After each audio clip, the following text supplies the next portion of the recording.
Hello friends, welcome back to my channel. So friends, आज के video में हम डिस्कस करने वाले हैं ब्लेंडिंग टूल्स के बारे में। जितने भी बेसिक ब्लेंडिंग टूल्स होते हैं एक बिगनर के पास, उन ब्लेंडिंग टूल्स का सही यूज़ क्या होता है और उन्हें कैसे यूज़ करना है, ये सब आज हम इस वीडियो में डिस्कस करने वाले हैं। क्योंकि कई बार जो बिगनर्स होते हैं वो ब्लेंडिंग टूल्स को तो बाय कर लेते हैं, बट उन्हें ये नहीं सही पता होता है कि उन ब्लेंडिंग टूल्स का सही यूज़ क्या है, उन्हें किस तरीके से यूज़ करना है और आप ड्राइंग में उन्हें कहाँ पे यूज़ करेंगे तब वो सही रिज़ल्ट देंगे। तो यही सब डिस्कस करेंगे आज हम इस वीडियो में। तो चलिए देखते हैं। सबसे पहले हम ये जान लेते हैं कि कौन कौन से ऐसे बेसिक ब्लेंडिंग टूल्स हैं जो कि एक बिगनर के पास होने चाहिए। तो चलिए स्टार्ट करते हैं। तो ये कुछ बेसिक ब्लेंडिंग टूल्स हैं जो कि हम बाय करते हैं ड्राइंग में यूज़ करने के लिए, ब्लेंडिंग करने के लिए। इन्हीं का हम ज़्यादातर यूज़ करते हैं ड्राइंग में। तो सबसे पहले तो ये है ब्रश यहाँ पे मेरे पास, और दूसरा यहाँ पे है मेरे पास ब्लेंडिंग स्टम्प, जो कि काफ़ी अच्छा टूल है। बहुत सारे बिगनर्स यूज़ करते हैं इन्हें। और इसी के साथ यहाँ पे मेरे पास है कॉटन बर्ड भी। कॉटन बर्ड को भी हम यूज़ कर सकते हैं ब्लेंडिंग के लिए। और यहाँ पे लास्ट है मेरे पास टिश्यू पेपर। इससे भी काफ़ी स्मूथ ब्लेंडिंग होती है, बहुत ही अच्छा टूल है ब्लेंडिंग के लिए। तो फ्रेंड्स, अब मैं इन्हें साइड में रख देती हूँ ब्लेंडिंग टूल्स को, और आपको एक एक करके बताती हूँ कि कौन सा ब्लेंडिंग टूल कहाँ पे आपको यूज़ करना चाहिए, कहाँ पे उनका सही यूज़ रहेगा। तो यहाँ पर मैं आपको कुछ अपने आर्ट वर्क्स दिखाऊंगी जिनके ज़रिए आपको अच्छे से समझ में आएगा कि आपको कौन सा ब्लेंडिंग टूल कहाँ पे यूज़ करना है। आर्ट वर्क में देख के आपको ज़्यादा अच्छे से समझ में आएगा कि कौन सा ब्लेंडिंग टूल आपको कहाँ पे यूज़ करना है। तो ये है मेरे कुछ आर्ट वर्क्स जिनके ज़रिए मैं आपको बताने वाली हूँ। तो सबसे पहले ब्लेंडिंग स्टम्प की बात करते हैं। तो ब्लेंडिंग स्टम्प का यूज़ मैं ज़्यादातर करती हूँ डार्क एरिया के लिए, या फिर जो छोटे छोटे एरिया होते हैं और डार्क होते हैं वो उनके लिए यूज़ करती हूँ। जैसे ये आई हो गई, जब भी आप कोई पोर्ट्रेट बनाते हैं उसमें आप आई बनाते हैं, तो आई में आई बॉल का एरिया होता है और ऊपर जो लाइन होती है डार्क वाली आई की, वो ब्लेंड करने के लिए आप ब्लेंडिंग स्टम्प का यूज़ कीजिए। बहुत ही अच्छे से ब्लेंडिंग होती है वहाँ पे। या फिर जो ईयर का डार्क वाला एरिया होता है उसे आप ब्लेंड करने के लिए ब्लेंडिंग स्टम्प का यूज़ कर सकते हैं। वो भी बहुत अच्छा ब्लेंड होता है ब्लेंडिंग स्टम्प से। और यहाँ नीचे आप हैंड में अगर देखें तो वो जो स्किन टेक्सचर है हैंड का, डार्क डार्क वाला स्किन टेक्सचर है, वो भी आप इससे ब्लेंड कर सकते हैं। और यहाँ पे मैं आपको अगर दूसरी ड्राइंग में दिखाऊं अपने, तो यहाँ पे अगर आप इसके लिप्स देखें तो इसमें दोनों लिप्स के बीच में जो डार्क वाली लाइन होती है उसे आप ब्लेंड कर सकते हैं ब्लेंडिंग स्टम्प से। तो इसी टाइप के जो एरिया होते हैं ड्राइंग में, डार्क वाले एरिया, उनको आप ब्लेंड कीजिए, और छोटे छोटे डार्क वाले एरिया जो होते हैं उन्हें आप ब्लेंड कीजिए ब्लेंडिंग स्टम्प से। बहुत ही अच्छी ब्लेंडिंग होती है। मुझे तो यहीं पे इनका यूज़ ज़्यादा अच्छा लगता है ब्लेंडिंग स्टम्प का। और ये ब्लेंडिंग स्टम्प जो होते हैं वो आपको डिफरेंट डिफरेंट साइज़ में भी मिल जाते हैं। जैसा कि आप मेरे हाथ में देख रहे हैं, अलग अलग साइज़ में हैं तीनों ब्लेंडिंग टूल, छोटे बड़े एरिया को थोड़ा बहुत कवर करने के लिए। और जो कई लोग होते हैं वो फेस पर अप्लाई करते हैं ब्लेंडिंग स्टम्प को ब्लेंडिंग करने के लिए, बट मैं आपको रिकमेंड नहीं करूँगी ब्लेंडिंग स्टम्प से फेस में ब्लेंडिंग करने के लिए, क्योंकि जो ब्लेंडिंग स्टम्प होता है वो थोड़ा हार्ड होता है और उससे इतनी अच्छी ब्लेंडिंग नहीं हो पाती है, फेस में स्मूथ ब्लेंडिंग नहीं हो पाती है। और जो ब्लेंडिंग स्टम्प का शेप होता है वो थोड़ा थोड़ा पेंसिल की तरह होता है, तो वो मुझे छोटे एरिया में ही ज़्यादा सही लगता है यूज़ करना। तो यही कुछ यूजेस थे ब्लेंडिंग स्टम्प के जो कि मैंने अभी आपको बताए। तो इसी टाइप के एरिया के लिए मैं यूज़ करती हूँ ज़्यादातर ब्लेंडिंग स्टम्प का। तो अब मैं बात करती हूँ दूसरे ब्लेंडिंग टूल की। तो दूसरा ब्लेंडिंग टूल है हमारे पास ये कॉटन बर्ड, जो कि सेम ब्लेंडिंग स्टम्प का ही ज़्यादातर काम करता है। बस फ़र्क इतना है कि ये थोड़ी स्मूथ ब्लेंडिंग करता है और ब्लेंडिंग स्टम्प जो है वो थोड़ी हार्ड ब्लेंडिंग करता है, यानी थोड़ी डार्क जगह पे ज़्यादा अच्छी ब्लेंडिंग करता है। इसे आप थोड़े थोड़े स्मूथ एरिया में भी यूज़ कर सकते हैं जो कॉटन बर्ड होता है, और छोटे एरिया में यूज़ कर सकते हैं। तो थर्ड है मेरे पास यहाँ पर टिश्यू पेपर। टिश्यू पेपर का यूज़ मैं ज़्यादातर लाइट एरियाज़ में करती हूँ, जहाँ पे भी मुझे लाइट एरिया दिखता है ड्राइंग में, या फिर जहाँ पे मुझे स्मूथ टेक्सचर चाहिए होता है, स्मूथ ब्लेंडिंग करनी होती है। जैसे कि आप ये फेस वाला एरिया देख रहे हैं ड्राइंग में, इस टाइप के एरिया के लिए मैं टिश्यू पेपर का यूज़ करती हूँ। इस वाले पोर्ट्रेट में आप देख रहे होंगे कितना स्मूथ और लाइट टेक्सचर है, इसलिए मैं टिश्यू पेपर का फेस में यूज़ करती हूँ। या फिर आप टिश्यू पेपर का यूज़ लाइट बैकग्राउंड शेड करने के लिए कर सकते हैं, जैसा आप सेकंड ड्राइंग में देख रहे हैं। इसमें मैंने काफ़ी लाइट बैकग्राउंड शेड किया है, और इस टाइप के एरिया को ब्लेंड करने के लिए मैं टिश्यू पेपर का यूज़ करती हूँ। बैकग्राउंड का जो एरिया होता है वो थोड़ा बड़ा होता है और हमें बैकग्राउंड में स्मूथ शेडिंग करनी होती है, तो इसलिए मैं टिश्यू पेपर का यूज़ करती हूँ। टिश्यू पेपर से बहुत ही स्मूथ ब्लेंडिंग होती है, काफ़ी अच्छी ब्लेंडिंग होती है इससे। तो टिश्यू पेपर को मैं आपको या तो फेस वाले एरिया के लिए या फिर लाइट बैकग्राउंड एरिया के लिए ही रिकमेंड करूँगी। तो फोर्थ यहाँ पर मेरे पास है ब्लेंडिंग टूल में ब्रशेज़, जो कि ज़्यादातर आर्टिस्ट का फेवरेट ब्लेंडिंग टूल होता है और मेरा भी ये फेवरेट ब्लेंडिंग टूल है। तो यहाँ पे आप देख रहे होंगे मेरे पास 2 तरह के ब्रश हैं।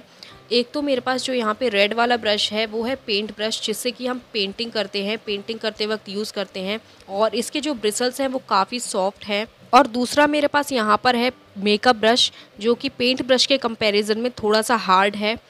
तो सबसे पहले मैं आपको बताती हूँ कि मैं ब्रश का यूज़ कहाँ पर करती हूँ ज़्यादातर। तो ब्रश का यूज़ मैं ज़्यादातर हेयर वाले एरिया में करती हूँ, या फिर आईब्रो वाला एरिया हो गया, या फिर आप किसी भी मेल का पोर्ट्रेट बनाते हैं तो उसमें बियर्ड और मॉस्टेच भी आपको बनानी होती है, तो वो वाला एरिया हो गया। तो इस टाइप के एरिया के लिए मैं ब्रश का यूज़ करती हूँ, क्योंकि इनमें हमें बहुत ही स्मूथ टेक्सचर चाहिए होता है, इसलिए हम ब्रश का यूज़ करके जो हेयर का स्मूथ टेक्सचर निकल के आता है वो ब्रश से बहुत ही अच्छा निकल के आता है। तो यहाँ पे मैं आपको अपनी थर्ड ड्राइंग में दिखाती हूँ। इसमें आप हेयर में देख रहे होंगे कहीं कहीं पे लाइट हेयर है और कहीं कहीं पे डार्क हेयर है। तो यहाँ पे मैं ब्लेंडिंग करने के लिए जो लाइट हेयर हैं वहाँ पे ब्लेंडिंग करने के लिए मैं सॉफ्ट ब्रश का यूज़ करती हूँ, जो कि मैंने आपको बताया था सॉफ्ट ब्रिसल्स वाले ब्रश का यूज़ करती हूँ। और डार्क हेयर को कवर करने के लिए मैं हार्ड ब्रश का यूज़ करती हूँ, जो कि मैंने आपको बताया था मेकअप ब्रश। क्योंकि जो हार्ड ब्रिसल्स वाले ब्रश होते हैं उनसे बहुत ही अच्छी डार्कनेस निकल के आती है। हार्ड ब्रिसल्स वाले ब्रश से आप अच्छी खासी डार्कनेस कवर कर सकते हैं। या फिर आप इस वाली ड्राइंग में अगर आप देखें तो कितने डार्क हेयर है यहाँ पे, ये भी मैंने इसी ब्रश से ब्लेंड किए हैं, ब्लैक वाले ब्रश से, मेकअप ब्रश से। इससे काफ़ी अच्छी डार्कनेस मुझे अचीव हो जाती है। तो हार्ड ब्रश का बस यही यूज़ है कि आप डार्कनेस अच्छी अचीव कर सकते हैं हार्ड ब्रश से। कहीं पे भी आप ब्लेंडिंग कर सकते हैं, जैसे लिप्स में अगर आप कोई डार्क लिप्स ड्रॉ कर रहे हैं तो आप हार्ड ब्रश का यूज़ कीजिए उसे ब्लेंड करने के लिए। बहुत ही अच्छी ब्लेंडिंग होगी, बहुत ही स्मूथ ब्लेंडिंग होगी। और जो सॉफ्ट ब्रश है उसका यूज़ आप लाइट वाली जगह कीजिए, जो लाइट हेयर आप ड्रॉ करते हैं या फिर कोई भी लाइट एरिया है वहाँ पे आप यूज़ कर सकते हैं। और यहाँ पर जो ये थर्ड ब्रश मेरे पास है वो थोड़ा बड़ा ब्रश है, ये भी मेकअप ब्रश है, इसके ब्रिसल्स भी हार्ड हैं, बस ये थोड़ा बड़ा है। और इसे मैं ज़्यादातर डार्क बैकग्राउंड के लिए यूज़ करती हूँ। जैसा कि आप इस वाली ड्राइंग में देख रहे हैं बैकग्राउंड कितना डार्क है, इसे मैं यूज़ करती हूँ। इससे बहुत ही अच्छी ब्लेंडिंग हो जाती है डार्क बैकग्राउंड में और अच्छी खासी डार्कनेस भी आपको मिल जाती है। अगर आपको किसी भी ड्राइंग में डार्क बैकग्राउंड कवर करना है, काफ़ी डार्कनेस चाहिए आपको, तो इससे आप ब्लेंड कीजिए, काफ़ी अच्छी डार्कनेस मिल जाएगी। क्योंकि इसके ब्रिसल्स भी हार्ड होते हैं और बड़ा ब्रश होता है, तो आपको ईजीली जल्दी ब्लेंड हो जाता है। एंड इससे एक और फ़ायदा है, जैसे चारकोल इकट्ठा हो जाता है, कई बार हम डार्क बैकग्राउंड कवर करते हैं या फिर ग्रेफाइट इकट्ठा हो जाता है, तो उससे आपके हाथ भी ख़राब नहीं होते हैं ज़्यादा। इससे काफ़ी अच्छे से आपका ये जो ग्रेफाइट है एक्स्ट्रा वो निकल जाता है। और इस वाली ड्राइंग में जो आप हैंड वाला एरिया देख रहे हैं उसमें जो शेडिंग है वो काफ़ी लाइट है और एरिया भी छोटा है, तो यहाँ पे आप सॉफ्ट ब्रिसल्स वाला ब्रश यूज़ कर सकते हैं ब्लेंडिंग के लिए। और आप ये जो 2 फिंगर के बीच में डार्क वाला एरिया देख रहे हैं, यहाँ पे मैंने हार्ड ब्रश का यूज़ किया है, हार्ड ब्रिसल्स वाले ब्रश का यूज़ किया है। काफ़ी अच्छी डार्कनेस अचीव हो जाती है हार्ड ब्रिसल्स वाले में, देख सकते हैं आप कितनी डार्क है वो जगह। तो यही कुछ ब्लेंडिंग टूल्स के यूजेस थे जो कि मैंने आपको आर्ट वर्क के ज़रिए समझाने की कोशिश की है। और अब मैं यहाँ पे आपको एक एक ब्लेंडिंग टूल को यूज़ करके भी दिखाऊंगी कि कौन सा ब्लेंडिंग टूल किस तरह का ब्लेंड कर पाता है, जिससे कि आपको और अच्छे से समझ में आएगा कि कौन से ब्लेंडिंग टूल से किस तरह की ब्लेंडिंग होती है। तो चलिए देखते हैं। तो यहाँ पर मैंने एक शीट ली है जिस पर मैं आपको सारे ब्लेंडिंग टूल बारी बारी से यूज़ करके दिखाऊंगी और बताऊंगी साथ ही कि कौन सा ब्लेंडिंग टूल किस तरह का यूज़ होता है। और ये जो पेपर है वो है कैंसन ब्रांड का, इसका काफ़ी अच्छा टेक्सचर है, आपको अच्छे से नज़र आएगा कि कौन से ब्लेंडिंग टूल से किस तरह की ब्लेंडिंग हुई है। तो सबसे पहले मैं यहाँ पर शेडिंग कर लेती हूँ ब्लेंडिंग करने के लिए, फिर मैं आपको एक एक ब्लेंडिंग टूल यूज़ करके दिखाऊंगी। और जो मैं यहाँ पे पेंसिल यूज़ कर रही हूँ वो मैं कर रही हूँ आर्ट लाइन की 6B पेंसिल।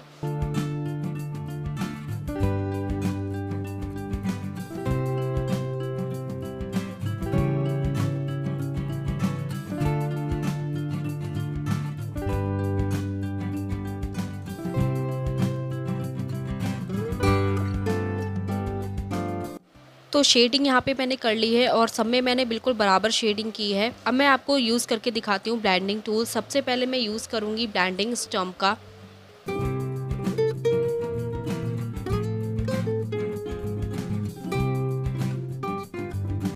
अब मैं कॉटन बर्ड का यूज़ कर रही हूँ।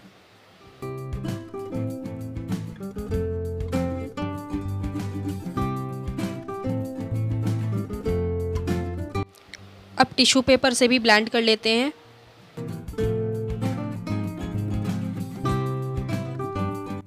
अब मैं यूज़ करूँगी ब्रश का, और ब्रश के लिए मैंने यहाँ पे 2 तरह की शेडिंग की है, एक सॉफ्ट ब्रिसल्स वाले ब्रश के लिए और एक हार्ड ब्रिसल्स वाले ब्रश के लिए। सबसे पहले मैं यहाँ पे सॉफ्ट ब्रिसल्स वाले ब्रश को यूज़ करूँगी।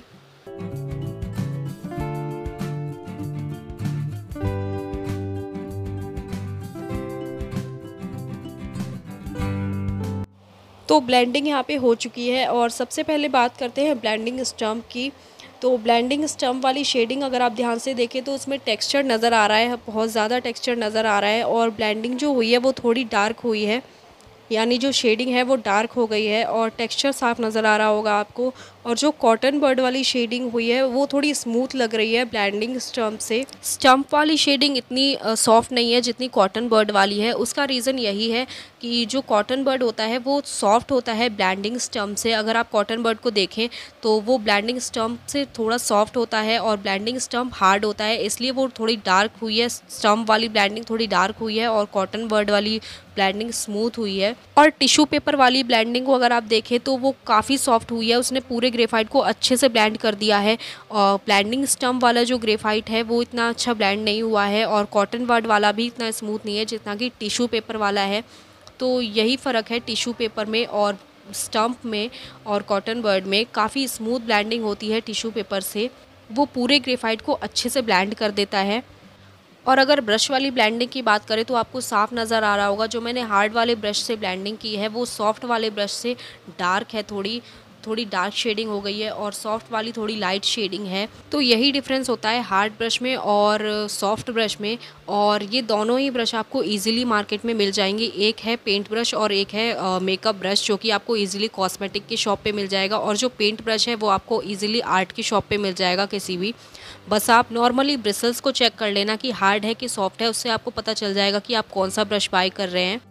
तो फ्रेंड्स, आई होप आप लोगों को अच्छे से समझ में आया होगा कि कौन सा ब्लेंडिंग टूल आपको किस तरीके से यूज़ करना है। तो अगर आपको ये वीडियो इन्फॉर्मेटिव लगा हो, अच्छा लगा हो, तो इस वीडियो को लाइक शेयर कमेंट ज़रूर कीजिएगा, और मेरे चैनल को सब्सक्राइब करना मत भूलिएगा, और बेल आइकन को भी हिट कर लेना ताकि आपको मेरे वीडियोस के नोटिफिकेशन मिलते रहे। और हाँ, मुझे इंस्टाग्राम पे भी ज़रूर फॉलो कीजिएगा, उसका लिंक भी आपको डिस्क्रिप्शन में मिल जाएगा। चलिए फिर मिलते हैं नेक्स्ट वीडियो में, तब तक के लिए बाय।